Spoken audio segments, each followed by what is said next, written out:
All right, welcome back to RSReplay. We are back to our normal replays, the format that started off for this podcast. Ron was unable to make it this week, but instead of Ron, we have Are you the senior Sooner now? Still a junior Sooner. Okay, you're still the junior Sooner. The junior Sooner himself, Ben Daciw. Ben, thanks for joining us. Glad I can pick up Ron's slack when he's just not willing to take one for the team. I'm glad to fill in. Yeah, so we're getting back to our format with our awards and the superlatives this week. A few new ones, a few modified ones. But as always, starting with a big question. And my one is kind of my question to you, Ben, is take me through your Sunday afternoon watching the Ravens, the quarter by quarter, how you felt. Well, I get my Sunday ticket student subscription fired up on the old PlayStation 5, and I'm ready to go. I'm ready to watch some football. And I'm about 10 minutes into this game where I think to myself, wow, this offense looks bad. I had absolutely nothing to complain about on defense. Maybe they cracked off a few more yards in the run game early than I would have liked them to, but I thought everyone on defense looked good. The defensive line looked great. Patrick Queen looked like an absolute monster. Like he was flying all over the place. Like that was the closest we've gotten to what Patrick Queen was advertised as when he came out of LSU. Like he was just flying around the field. He was great. Marcus Williams looked good. Ravens had a big problem giving up the big play. Last year, they gave up like 72 passes, more than 20 yards downfield. They only gave up one such pass against the Jets on Sunday, and Flacco threw the ball 59 times. So I'd say that's pretty good. Like everything on defense is working. Everything down to the letter working. Offense, not so much. You know, it's funny. I weirdly feel not like the reverse of you. I don't think the defense is not working. The offense is firing on all cylinders. But I don't think this was an especially good test for this defense. It wasn't, no. Like they feasted on this offensive line. Right before we went live, we were talking about none of this offensive line really played together. Fant moved back to left tackle. But I'm pretty sure now, I'm not 100% sure, but I'm pretty sure Laken Tomlinson's playing left guard. And they moved Elijah Vera Tucker to right guard, even though he was playing left guard next to Fant last season. And then they put rookie Max Mitchell in at right tackle. So no one, in short, is playing together or has played together before. And so we just kind of feasted on the line all day long, interior, exterior. I felt like, they were just kind of having their way. Houston was a revelation. And on offense, it was like, okay, well, I didn't really expect a fast start from this offense. One, it's a really good Jets defensive front. And that was going to prevent our run game from getting going early, especially with just the state of the offensive line, which is not as solid as you want. It's okay, but Morgan Moses isn't like an Orlando Brown level run blocker in our scheme. He's just not, and that's fine because he does fine on pass pro, but it's not like we were able to control the game offensively. But I felt like I was kind of expecting that against this team. And when we were forced to turn to the pass, I felt like Lamar came through. It took him a little while to warm up, and he acknowledged that after the game. But when you get there, once he gets there, he was kind of controlling the game. It never really felt close after that. So I'm anxious for next week, and we'll talk about it later. But I don't think this game is very indicative of this team's talent level, where they're going. No, it's not. I guess is was my main takeaway. If I can kind of piggyback off that, I mean, if with a lot of things went wrong for the offense to start off, the Jets were diligent to take away the run. They were stacking the box all through the first half. And when the Ravens did drop back to pass, they were dropping balls left and right. Isaiah Likely dropped 2 balls in the first half. I think we had 4 drops total in the first half alone. So it's not like it was no one's fault. There was just a lot of rust. The Jets were doing a good job taking away the run game, which, I mean, despite what anyone may think about the Greg Roman offense, the run is still a big part of this offense. So when a defense actually manages to take that away for an entire half, that's a lot of your offensive game plan out the window. Mm-hmm. Yeah, and I think that because the Jets defense is kind of a little bit backwards in today's NFL, a lot of investment up front, stopping the run, and they're kind of developing their secondary right now. it's not necessarily a great test for what this offense wants to be doing against the premier teams in this league that are mostly geared on stopping the pass versus just shutting down the run. So I again, good win certainly, and there are plenty of things to be excited about. But at the same time, I don't think it's like, okay, we know what the Ravens are going to do this season. I think it just reminds us what we think they're not going to do, which is in the Lamar Jackson era, this team, and I'll knock on wood here, has not really struggled with these thoughts about trap games. People are like, oh, the Jets are a trap game. I think once Zach Wilson went out, people didn't feel that way. But still, beating inferior teams is how you win divisions in the NFL. Making sure you don't have those bad losses on your schedule where, there just shouldn't be. Because, we're playing the Bills, the Bucks. Like, you can't count on winning those games to win the division. Right? We play the Bengals twice a year now, and these are new Bengals that we play twice a year. So it's winning these games that at least you remember, okay, there is a baseline for this team. I think you nailed it. I think the Ravens, I think it just tells the story of how bad last year went for us injuries wise. We're still not getting any of these guys back. Dobbins wasn't playing, Stanley wasn't playing, Peters wasn't playing, Gus and Bowser are going to be gone until after the Bills game. Boyle. So I think the ideal scenario here for the Ravens is if we can just get through the stretch of the first 4 games, which is weirdly all against AFC East teams. If the Ravens can get out of this, like after the Buffalo game 3-1, I don't know how you can ask for much more than that. Yeah, I think to me the game I'm most worried about is the Dolphins. We'll talk about it later, like I said, but I think that winning the Jets game was it's not like a must win in terms of like, oh, they're not going to make the playoffs if they lose to the Jets. But in terms of like what you're saying with getting through these first 4 weeks, this was the one game that I don't think we could really afford to lose. No, you're right. The Dolphins are Patriots no slouches. will always be the Patriots. The Dolphins are dangerous, and the Bills, obviously, we've seen what they can do. The Bills they're a wagon. It's unbelievable what they've assembled on both sides of the ball. They have Stephon Diggs, Gabe Davis, Dawson Knox, who kind of screwed me in fantasy this week, but he's in for a big year.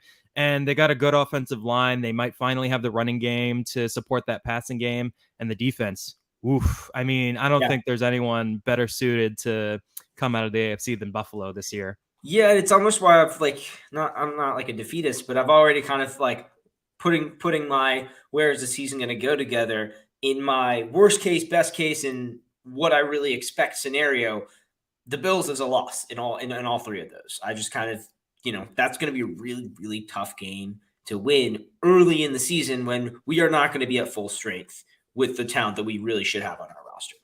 If it was in week 5 and we had Bowser and we had Gus and we had all these pieces back, I would feel a lot better. But we do still have one thing the Bills will never have, and that is Lamar Jackson. And we have Lamar Jackson at home. Yeah, and again, it is any given Sunday, but I don't think it's one of those times where you just think that the time the Ravens would beat the Bills this year would be in the playoffs at full strength. I couldn't see us beating the Bills early in the year and then somehow also beating them later in the season, or losing them later in the season. I just don't think this team at full strength is as good as the Bills, period. This team at its current strength is as good as the Bills, period. Oh, current strength. Yeah. But anyway, let's move on to some of our categories in recapping the game. We'll start with Raven of the game, and we're going to do one on offense, one on defense this season. We don't really make Lamar Jackson eligible for this award because he's pretty much always be the winner. Because he's Lamar Jackson. Right. But it's always worth talking about his day. Like we were saying, slow start, which was kind of expected after not playing in preseason, but got sharper as the game went on. I felt like my main concern for his offseason, what I want to work on was timing, which I felt like was a lot better. I felt like he was we weren't running as many timing routes as I wanted to see, as many plays based on timing, but I felt like he was hitting those. And the other thing was ball placement. I never really felt like there were balls that were really, really badly placed, even on incompletions. I feel like even a few times he may have been trying to lead the receiver a little bit too far away from the defender for a few of their incompletions. But overall, solid game. We'll get to some of the highlights later, but didn't really see anything. Again, not against a ton. Like, had all day in the pocket, not amazing pass defense. So not like I'm saying Lamar Jackson's MVP campaign started, but solid game. What I expect. I don't think people really understand what it does to a quarterback when he doesn't play at all in the preseason. Like we saw it last year with Aaron Rodgers. Remember how bad he looked in week 1 against the Saints in week 1 last year? Just off the top of my head for an example, like and Lamar doesn't play at all in the preseason, considering that was working against him. I thought he looked good in the first half. I thought he was, I don't know, a few balls maybe were a little low. He didn't hit Likely, probably where Likely would have liked to have caught those passes. In the second half, I thought he looked great. And one thing Lamar was doing that I really liked was an issue all throughout last year was Lamar was trying to play too much hero ball. You know what I mean? Like he would try to do too much, and that's why his interceptions were up last year.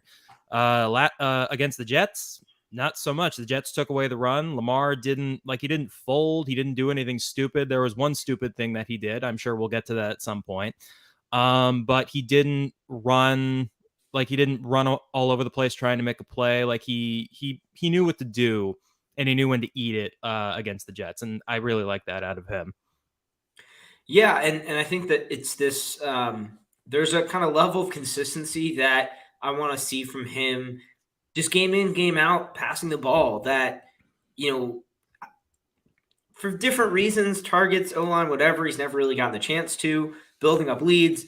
But I also think in general, this team this year is a little bit more geared towards that, and they're going to do more of they're going to just pass the ball more. And I think that that'll lead to just a higher floor on what Lamar Jackson puts out, what this offense does, and it'll yield more success. And I think that won't, not that we won't be still running the ball probably more than anyone else in the league, but I don't think it'll be as drastic, as it has been in the past. This is the best passing offense that Lamar has had to this point. Yeah.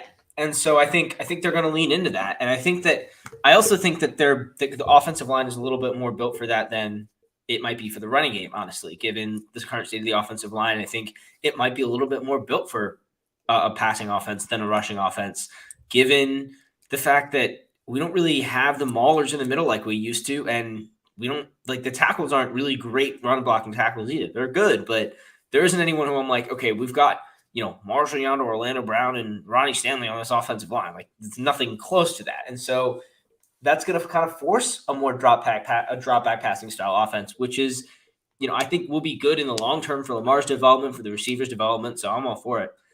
Speaking of those receivers, Devin Duvernay's got to be a nominee for Raven of the Game. 2 touchdowns, the breakout wide receiver that Ravens fans have been begging for. Showed why he's the 3rd-round pick. And Patrick McCarry is the other guy I wanted to mention. I'm a huge Patrick McCarry fan. I think he totally deserves a shout out because I can't think of a player who was more important to our offensive success yesterday other than Lamar Jackson and Devin Duvernay. Because think about when all of our offensive success came. It was in the second half when McCarry was in. And, I don't know if he was necessarily that much markedly better than Juwan James in terms of the pressure that Lamar Jackson was getting or the amount of times he was pressured. But McCarry is a super, super intelligent guy. And so he's really smart at the line, and that's really helpful. And the other thing is that he has a better feel for Jackson's tendencies and how he likes to play. And once Jackson was heating up and making his throws, McCarry was making sure that he had time to make them. So I think it's worth shouting him out.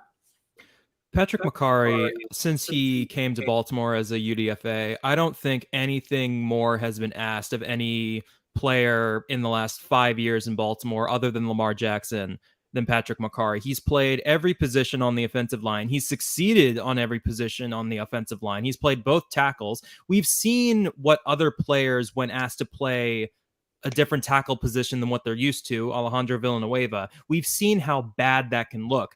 And McCarry has looked like he hasn't just played every position on the offensive line. He's been good on every position on the offensive line. And I don't know why he wasn't the week 1 starter at left tackle. Like, he looks so good.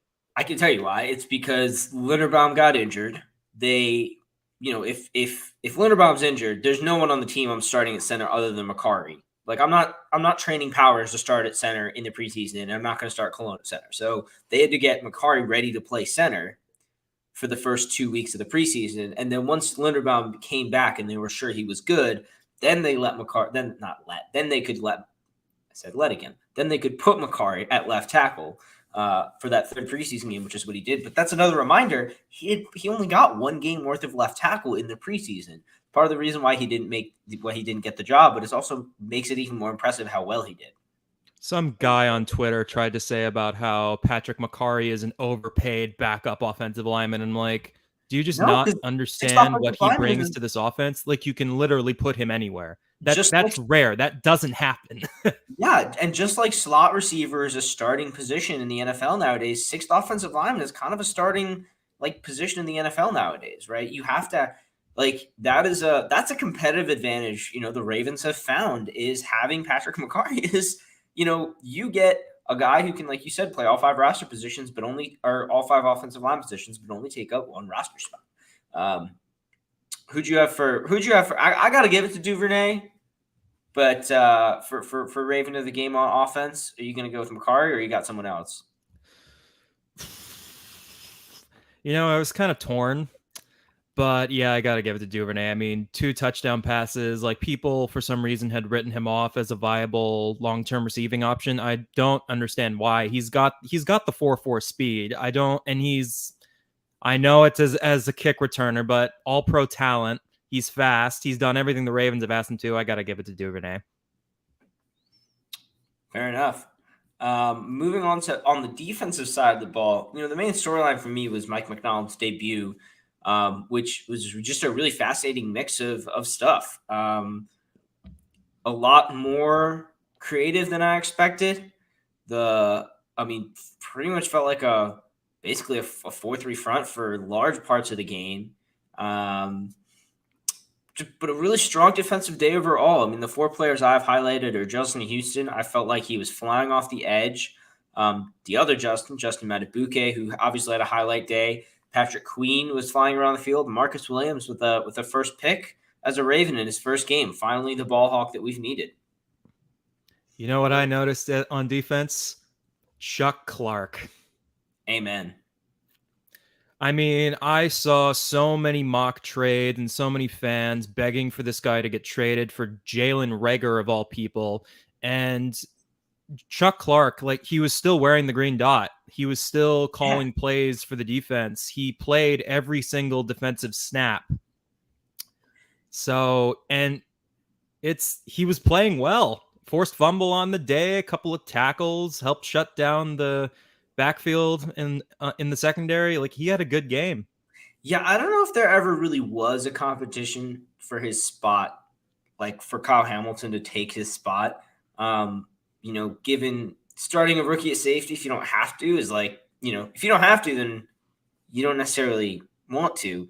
And but if there was a competition, Clark shut it down pretty early in camp. He was just really solid all camp. Didn't play at all in the preseason. Hamilton wasn't necessarily he was good. He was not great in the preseason. He wasn't perfect, but Clark was just really sharp in all the training camp, and there's no one better to call your defense. And there's a lot of talk about potentially moving on from him in the offseason for the cap savings, and I could see it, but at the same time, if McDonald figures out how to scheme this defense with 3 safeties enough, I could see them just letting Clark play out the last year of his contract as a starter, or maybe starting to rotate him out with Hamilton more at that time, or Williams gets the green dot or something, but keeping him because of how valuable of a player he is. I had him in my unsung hero because I felt like he wasn't super discussed. I had him as mine too. But I think you're absolutely right that he had a big game. As far as the defensive scheme, what were your thoughts on McDonald's play call and what he threw out there?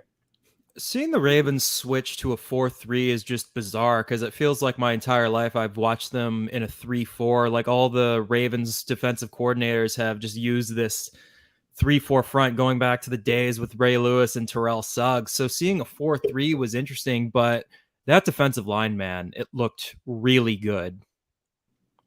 It was Calais looked good. Matabike looked good. And all the outside linebackers, Justin Houston and Owe had really good days. I think Owe had 5 pressures on the day. So I really liked what I saw from the front 7.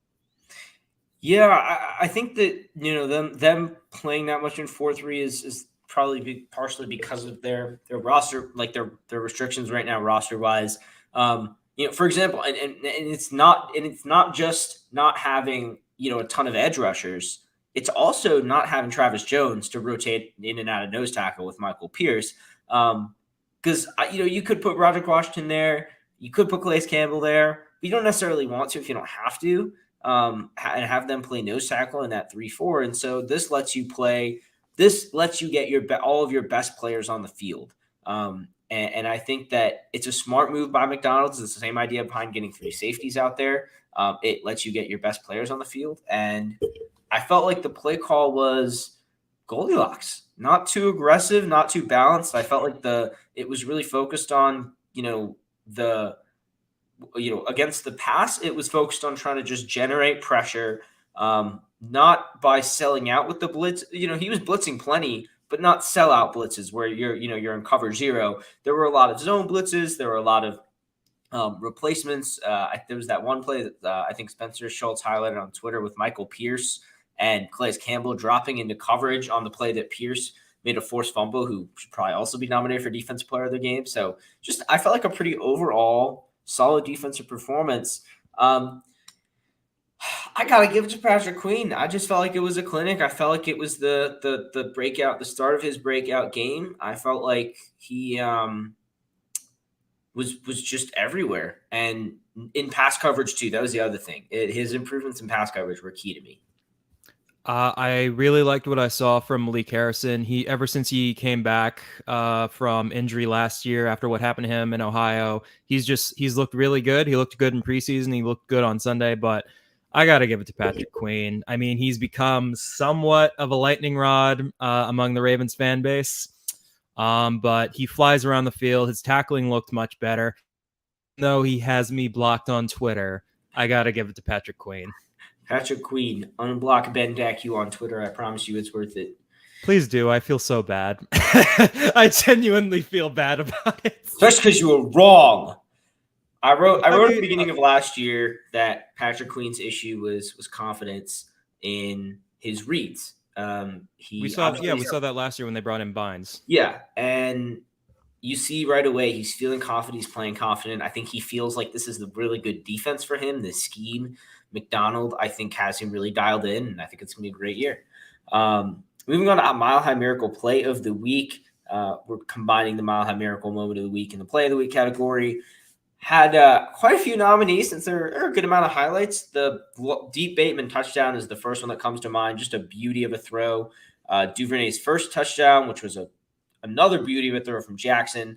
His second touchdown wasn't really anything super special, except the no-look, which was pretty nice.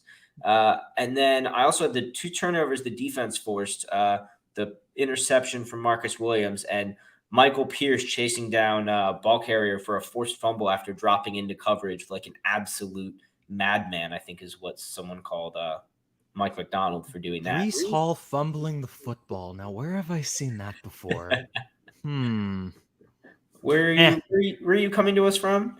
Norman, Oklahoma. Where are you coming to us from? Elgin City, Maryland. Just outside, just a little bit away from this locker room.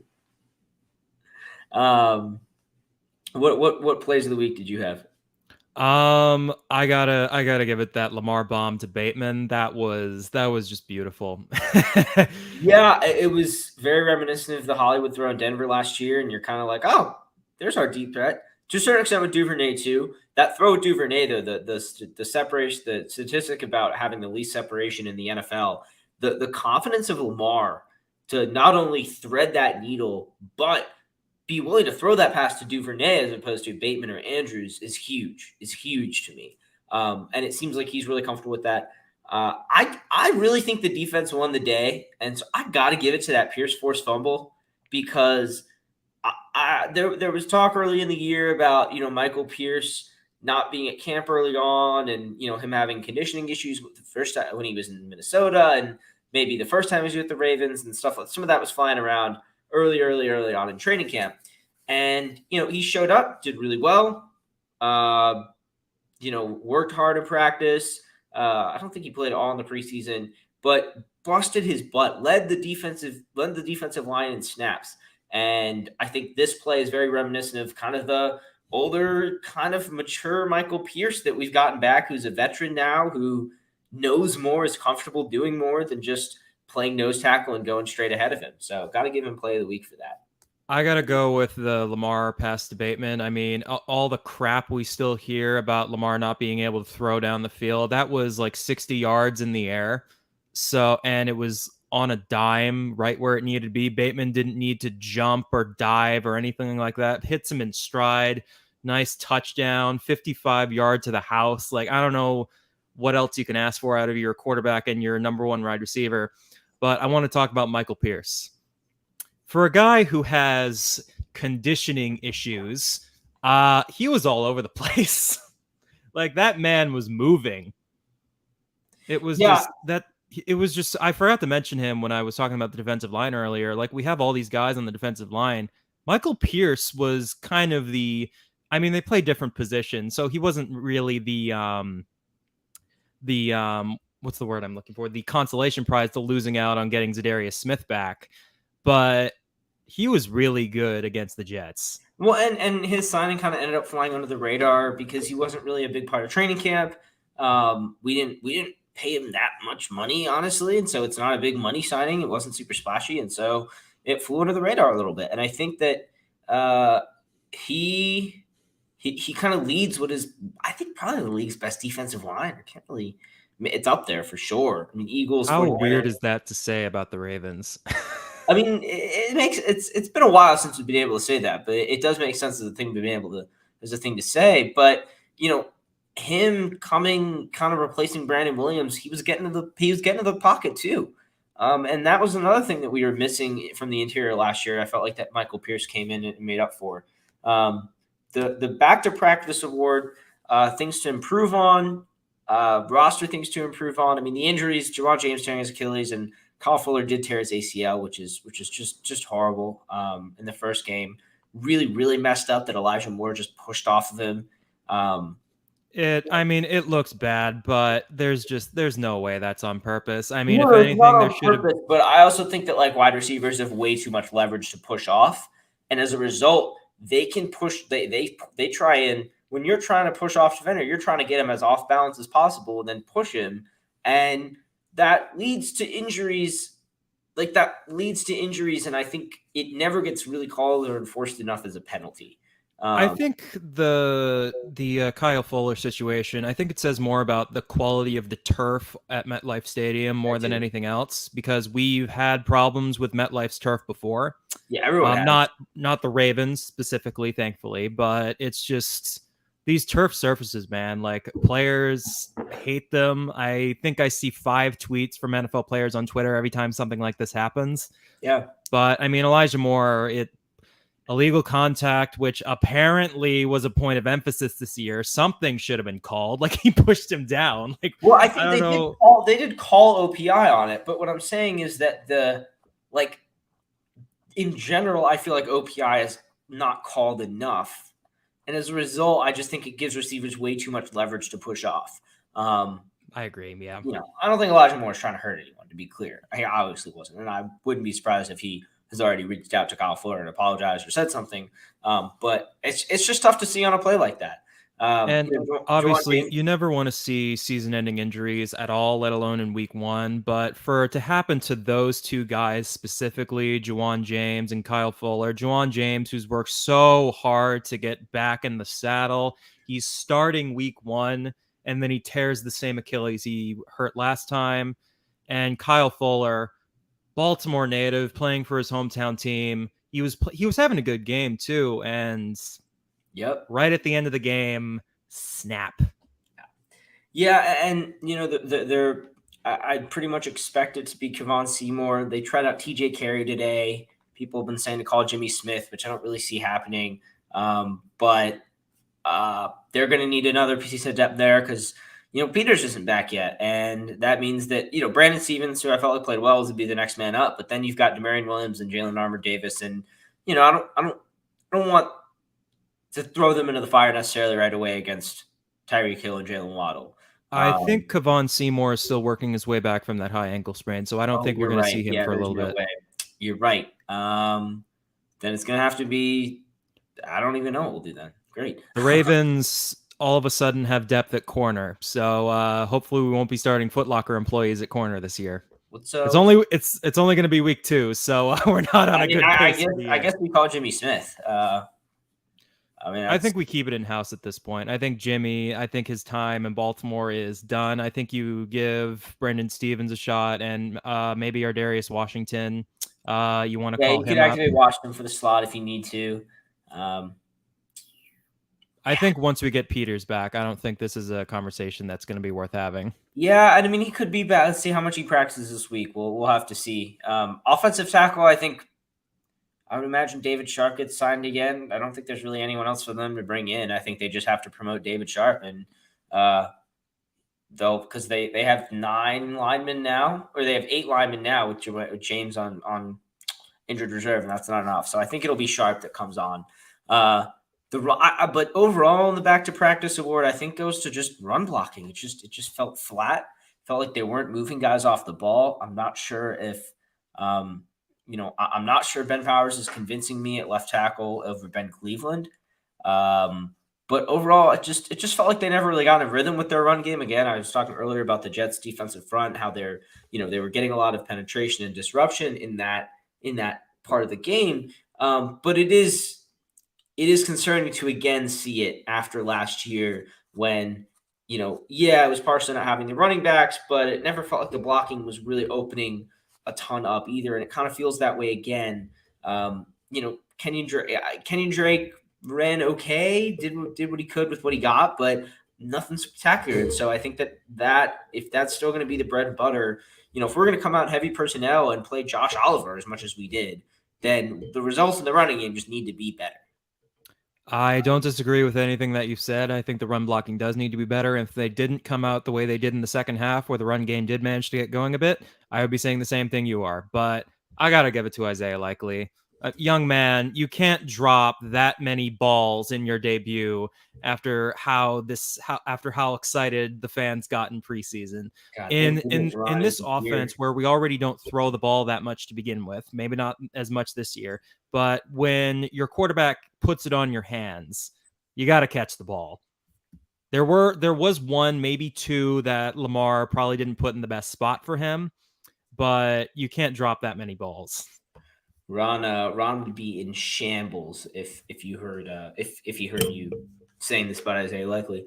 I think you're right. I think he'll bounce back. And people calling him a preseason darling only, like it's way too soon. He looks so good. Like the things he was doing well in preseason, like that's stuff you just do. You know what I mean? Like it'll come. Once he catches the ball, it'll come. Yeah, I'm trying to think of the specific drops he had, because one of them very, very clearly hit him in the hands. One of them, Lamar kind of hit him in the thighs, which is I think there was that, and I don't think that one was counted as an official drop, but it is. You expect more from a guy who he played 18 snaps, right? He got 2 targets. He ran routes on, or he ran 18 routes on. How many snaps overall did he play? Now I'm curious. If I can piggyback off this, I mean, there's no offense for what Isaiah Likely. I mean, he is a backup tight end at this stage in his career. Like that's not like he's tight end 3, maybe 2 with Boyle out of the picture for now. But there is no offense that he is better suited to get going in than Greg Roman's. Greg Roman loves using his tight ends. And as long as Greg Roman is the OC, he's likely will get his chance. So I give him the award just because I want him to do better. And I think next week he will do better. Yeah. And I mean, he ran as many routes as Devin Duvernay did, right? Really? In the tight end split. Yeah. And in the tight end split, Josh Oliver still played 19 snaps to Likely's 25. So it was a pretty close tight end 2, tight end 3 situation. and Oliver only ran 4 routes. He was blocking the other 15 snaps. And so you just really expect more out of a guy when he shows up in the preseason like the way he did and gets that many snaps. But it is what it is. I think he'll bounce back. Talking about rookies and other new members of the Ravens, the Welcome to the Flock Award, the best acquisition. I think this front office decided it was going a different way with the defense this offseason. It wanted to get pressure up front with 4. Getting a guy like Michael Williams, Michael Pierce. I can't talk today. Michael Pierce, who can effectively just eat double teams up front and open up one-on-one situations for your other pass rushers. And Marcus Williams, the free safety ball hawk that we've needed ever since Earl Thomas went crazy. We really fixed the defense this offseason. And I think that was the focus of the front office. I feel like they really have this defense ready to go up against this insane wave of AFC offenses that we have here. Well, in the 25 years that the Baltimore Ravens have been in existence, the one constant throughout those years has been we emphasize the defensive side of the ball.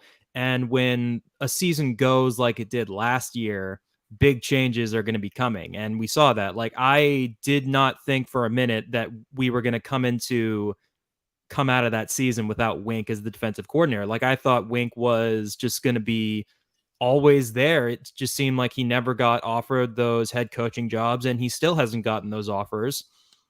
But clearly they wanted to go in a different direction. I don't think anything that happened last year was his fault. When he was asked to make changes with blitzing, he did against the Chiefs. He blitzed much less against the Chiefs. But still, they bring in Mike McDonald. They bring in all these new faces ball. And the Jets don't have a great offense, but I mean, when you're unable to move the ball completely for more than a half, it's early returns are looking good.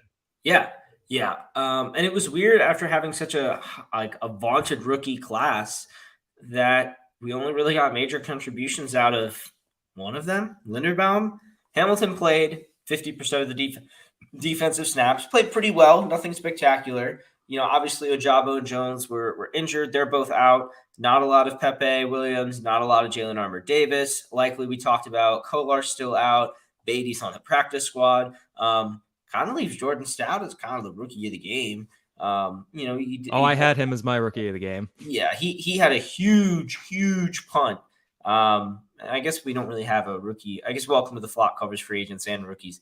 And I think as a result, I got to give Welcome to the Flock to Marcus Williams because he did exactly. What? I'm giving it to Stout. Screw that. I'm giving it to Stout. You're a Ravens fan. You love special teams. It's okay. Yes. Hey, you come in and you average nearly 50 yards a punt in your first game, replacing Sam Cook, the guy who's played more games in a Ravens uniform than anyone else in history. I'm giving you newcomer of the week. Do you like Jordan? That was awesome. Because they say that big punts are booming, as in boomer. No, that is okay. No, stop it. Isn't that what they call old graduates, old alumni? The Boomer Sooners. Why did I come on this podcast? why did I volunteer for this? You know what would have been worse if Ron was actually also here. I'm glad Ron isn't here.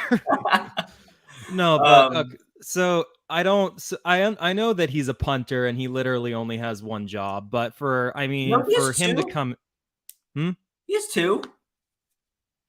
He holds. Okay, sorry. It is a whole nother job. He looked good holding the ball too.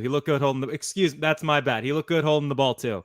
But for him for when the offense was punting as much as it was in the first half, the Jets were averaging a start point from inside their own 20. That's really good for us. Yeah, that's exactly why you draft a punter.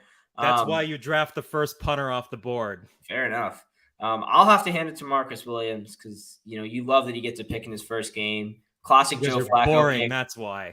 Classic Joe Flacco pick thrown to no one in particular.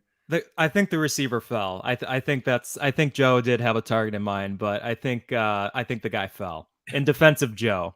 Yeah, but he still threw it I felt like he threw it like after the guy had already started to snowball. Anyway, I think one big storyline of this season for the Ravens is their young players and the amount of players it feels like are on the cusp of breakouts. And um, I think the two that we were expecting the most, we didn't see on Sunday.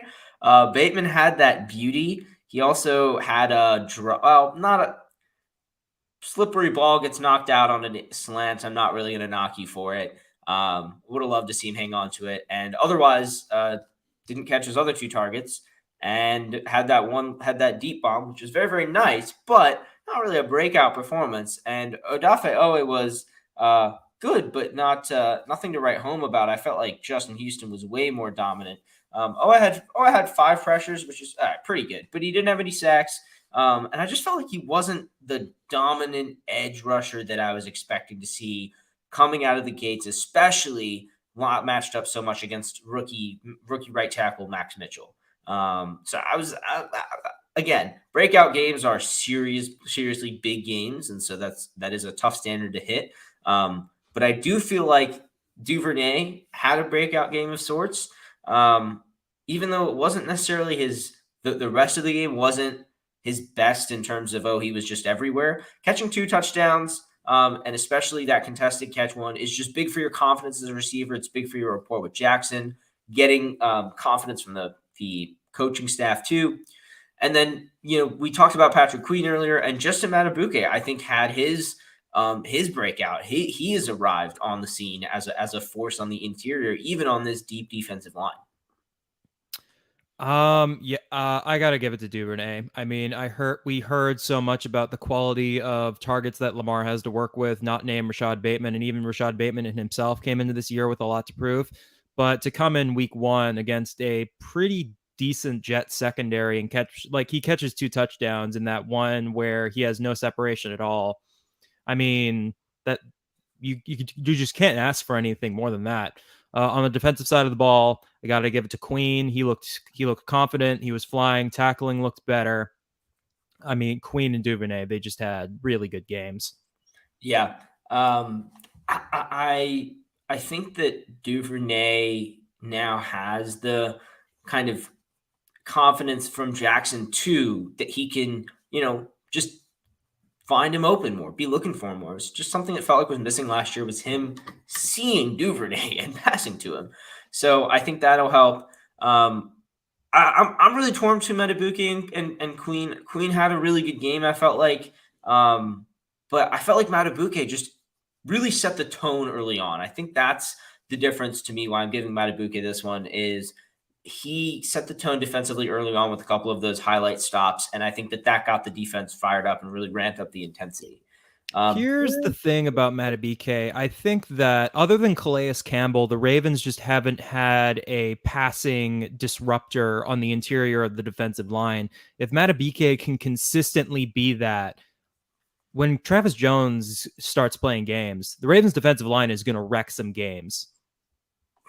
Yeah, absolutely. It's like I forgot he was out because you just didn't, miss it because the defensive line was that good. The head scratcher of the week, the strangest decision made by someone in this game. I felt like it was weird they didn't go for that 4th and 1 early. Just like run the ball and get the first down like you do all the time. And the analytics really strongly suggested going for it, and just weird. Where's James Prochet? I'm not dying to the answer to that question because he's coming off an injury and Duvernay looked good, so didn't feel like we were really missing anything. That being said, I want him to get his chances after what I've seen from him and what I feel like he's capable of doing. It could be that he's still working his way all the way back from his injury. They just don't want to put too much on him early, or they didn't feel the need to. So I'm just not super worried about that one. I was a little surprised to see that much Kenyon Drake early on. I didn't feel like he was bad rushing the ball, but I didn't feel like he was particularly great either. And so I would have liked to see Justice Hill and Mike Davis just get a few more carries. I mean, they only had 2 rushing attempts, and Kenyon Drake got 11. And I just didn't feel like that was very merited based on the fact that Davis and Hill both looked pretty dang good in the preseason. And again, it's the preseason and it's not the regular season. Of course, I understand that. But at the same time, the guys that aren't the guys that have been in your offense all preseason, working with Lamar, might have made more sense to have them in the game more. I don't know. I don't know. I was gonna go with Prochet too. It's just it just feels like he does everything right in practice and off the field that you would want out of a kind of bottom half depth chart receiver. And I would love to see him get more opportunities. If we're looking for a guy to come out of the slot and get some separation, I feel like he would just be perfect for that. Maybe we'll see that more, as you're right, he is coming off of an injury. But I don't know. Still, I every week I get disappointed when I just don't see this guy on the field. Yeah, and again, it's tough when Duvernay looks that good that you don't want to take him off the field. But Demarcus Robinson got a ton of snaps and didn't feel like he was doing much. Again, it's an inside-outside thing. I think they have Prochet kind of pegged as a slot-only guy, and they want Duvernay in the slot, Duvernay and Bateman to get some work in the slot too. But I still expect them to play Prochet more in future games. Maybe once he's fully healthy, once they're playing against teams that they can, use him more. You also wanted to talk about Greg Roman, I understand. A dangerous target. I do not like having to go against what feels like the entirety of Ravens Twitter, but I'm going to give it a shot. We were one drive into the season, one offensive drive that ended in a punt. And already I saw the fire Greg Roman tweets. One drive into the year. I didn't actually even see any, but one drive. One drive. I mean, yeah, the sky is always falling early, and it's not like I don't know. Again, we talked about this earlier. I've had this in my notes for the entire show. I'm ready to go here. Greg Roman is this is my working theory. Wink Martindale got fired and Greg Roman didn't. Not in a million years did I think that would ever happen. I thought if Wink was going to go, they were going to get rid of both of them. I never thought Wink would go and Roman wouldn't, but that is what ended up happening. Now, this is my theory. This is a working theory, mind you, but this is my theory. John went to talk to Wink and Roman and said, we're going to make a lot of changes going into next year. Roman agreed. Wink didn't. That's why Roman is here and Wink isn't. That's my theory. That's what I think happened. And they've been making changes to Wink's offense as he's been here. They bring in T. Martin. They bring in oh, excuse me. Keith Williams. They bring in T. Martin. They bring in Keith Williams. They've made additions to this passing game to make it better. And this isn't the same passing game that he's been trotting out 10 years ago, despite what that video of Kurt Warner breaking down one play might have you believe. And for people to be mad at the passing game in one half, you're going to get mad at a passing game when it's pouring rain in New York, when your starting quarterback hasn't played meaningful football in almost a year. Yeah, I think there's a level of expectation that we've had since 2019 that has never gone away, and I don't think we're realizing how. Even now, we've talked about like a return to 2019 like style football. That does not mean a return. I'm so glad you brought up 2019. I'm so glad you brought up 2019. Here's the thing. Ravens fans, we have the expectations of Patriots fans from the late 2000s, but we act like Jets fans. We act like the people running this team are idiots and don't know what they're doing. Greg Roman is a running game savant, as we've seen since he's been here, and maybe leaves a bit to be desired in the passing game. What drives me crazy about Greg Roman is people say we're not winning the Super Bowl with Greg Roman. That is such a lazy take to say that X team isn't winning the Super Bowl because of Y reason. Do people understand how hard it is to win a Super Bowl? Any number of things can go wrong en route to winning a Super Bowl. You know how many things went wrong for the Ravens the last time we actually did win a Super Bowl? It's baffling to me how you can sit through a football game, something that we are supposed to enjoy, and just be so miserable. You just immediately hop on Twitter and go, oh, Greg Roman, that fat guy, he needs to be fired. That is something I actually saw after Isaiah Likely drops a pass that hits him in the hands and goes on the ground, Greg Roman needs to be fired. How miserable do you have to be to go through a Ravens game like that? I just don't understand. Yeah, I think that like I still think it goes back to just the expectation we have of coming out and destroying a defense that we think we're better than, and not understanding one, what my friend Mike Natelli told me, friend of the pod, is that great rain is just such a great equalizer. It is going to, you literally have to find your footing in the rain, and I mean that figuratively and literally when you're playing football in the rain, and that being that the offense is the one that has to initiate all the action to do anything, it's going to take a lot longer for offenses to get moving. And And let me just say this about Greg Roman. One more thing.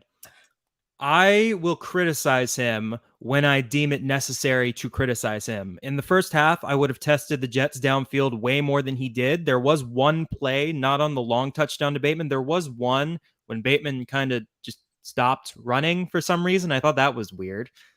But I would have tested the Jets deep in the rain more than he did. And I don't know why he didn't. I think, I don't know. It was weird. He doesn't do, I don't agree with everything he does, but to assume that he's this idiot that doesn't know how to run an offense in the 21st century, I just feel like that's a disservice to him and a disservice to yeah, Lamar Jackson, because Lamar Jackson does such a good job running this offense. yeah, I mean, I don't.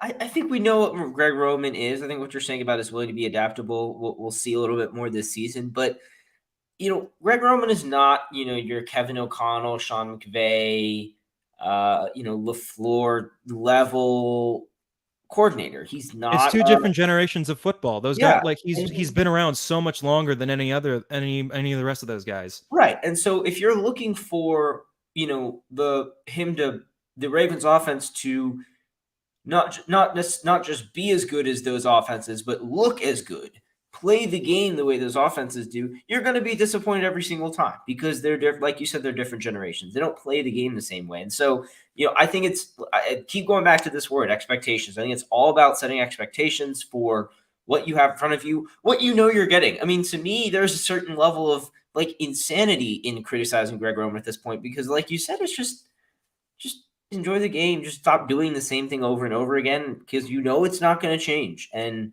I just think that that's not like, as a fan, that's a rough way to. That's just not a very like helpful way to, or helpful, fun way to deal with the situation. Like, it just sucks a lot of fun out of watching football. Moving on to our unsung hero of the week, we will not. I be feel better nominating. now. Thank you, Nikhil, for letting me do that. I feel We so will- much better. We will not be nominating Greg Roman for this award.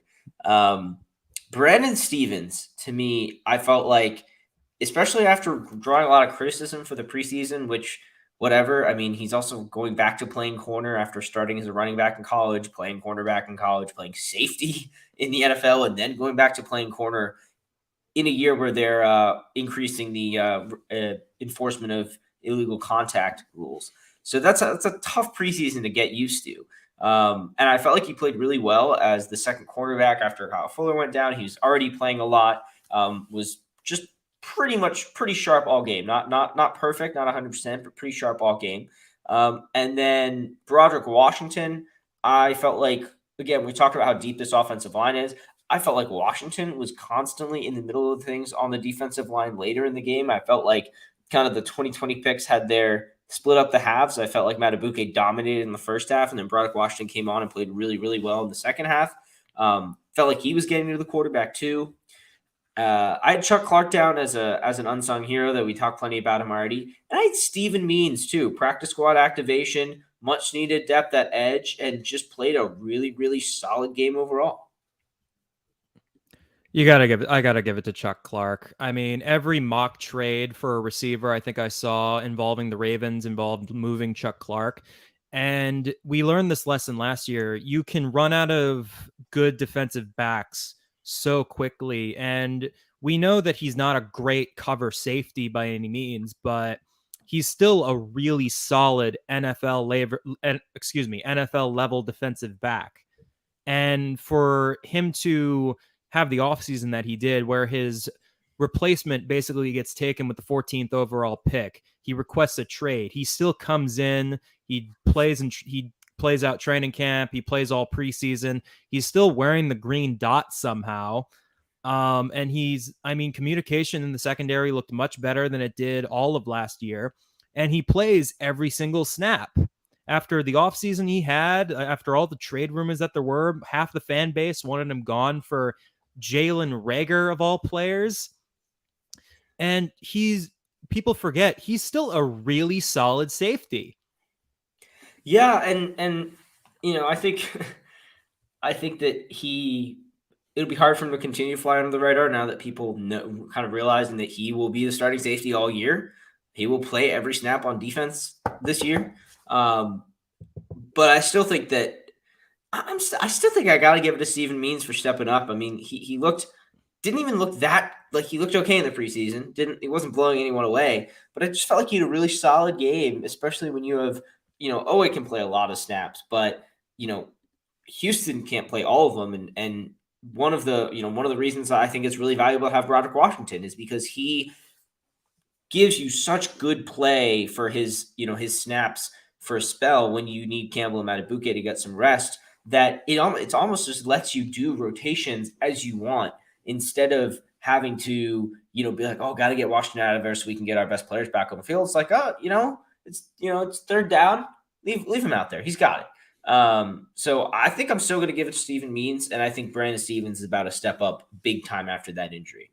I think you're right on Steven Means. I mean, I don't think people understand just the mental aspect of this. Like, he was cut. Like, he was gone. The Ravens bring him back, put him on the practice squad. They call him up, and he has a really good game in New York. Like, that's hard. That's really hard. Yeah, and we talked about in training camp about how the Ravens kind of resurrected his career during his brief stay here earlier, and to have him back at a time we need linebacker depth and get he didn't have I think he had one sack last year, something like didn't have a single sack last year, something like that. I don't think anyone on the Ravens defense had any sacks last year. To get solid play out of Means right away is like you said, really, really satisfying. To wrap up our pod, let's look forward. Let's look into next week versus the Dolphins. We are going to be at home opener, which I'm very glad we're not going to Miami for this for a couple reasons. But main one is that we get to see the Ravens back at M&T Bank. And we're going to see Tyreek Hill on the Dolphins for the first time, which is going to be, we'll see. I mean, it's tough with Fuller out right after that. But more importantly, that we're going to get a real test with this defense. This defense blitzes. This defense is the one that kind of exposed the Ravens last year. And I think Lamar's going to want his. I think Lamar's want to get his back. Yeah, I think I don't think the Dolphins are as good up front defensively as the Jets are. So I do think if the Ravens should be able to get the running game going a little bit more. Hopefully the Ravens can get Rashad Bateman and Devin Duvernay loose in the secondary a bit more. And I mean, if the defense can get to Tua as much as they did to Joe, I think it's going to be another fun day for the defense. Yeah, but I mean, it's a better line. Like it is a better Terran Armstead. Your man Terran Armstead signed with the Dolphins in the offseason, so it is there is a bit more of a bit tougher on our outside linebackers. Owe is going to have his hands full depending on how much he gets matched up there. But I mean, it's going to be nice and sunny in Baltimore on Sunday. So hopefully we can get the pass game going right from the get-go. And you know what I noticed about the passing game against New York, Nikhil? Not once did I sit watching that game and think to myself, man, I really miss Hollywood Brown. Yeah. Not once. Not once. Bateman and Duvernay showed up as those deep threats. I think DeMarcus Robinson will help with that too. And I think they'll be off to the races. Yeah, they're good. They're good corners in Miami. It's a good defense. It's a good passing defense. And so I think that is going to be an excellent test for Lamar. It's going to be a good test for Roman, how he responds and is ready for these blitzes. I think it's possible that we see like more Prochet, for example, in this game because we're going to be doing more quick passes. Lamar's going to need to bullet passes in. We're going to need better hands. I think it's possible to see more Prochet. And I definitely think this is going to be a big game for Bateman to step up. I think if someone's going to break out this game, I think it's going to be Bateman. I think he's just going to make a lot of catches, and he's going to break off a couple big ones after the catch. I'm feeling it. So we'll see how it goes. Here's what I think about this storyline for next week. The Dolphins just beat the Patriots quite handily. So for them to come to Baltimore and for the Ravens, what this means, I think our season really jumped the shark last year when we lost to Miami on national TV. So I think to get them back for that at home after the Dolphins just beat the big bad Patriots, I feel like that would just be really good for the team to start off 2-0, still missing all these pieces. I feel like starting 2-0 would be really big, and then we go play New England. I think the Ravens are a lot better than New England. If the Ravens, I mean, I'm really looking forward here, but the Ravens could potentially start off 3-0 heading into the Buffalo matchup. And Yeah, I feel like it's kind of like I was saying earlier about that Bills matchup. You really want to go into that matchup 3-0. Really want that, and this I is think this the is the line tougher. for this game is the Ravens are favored by 3.5. And when you're the home team, that's basically Vegas saying, yeah, this game could go either way.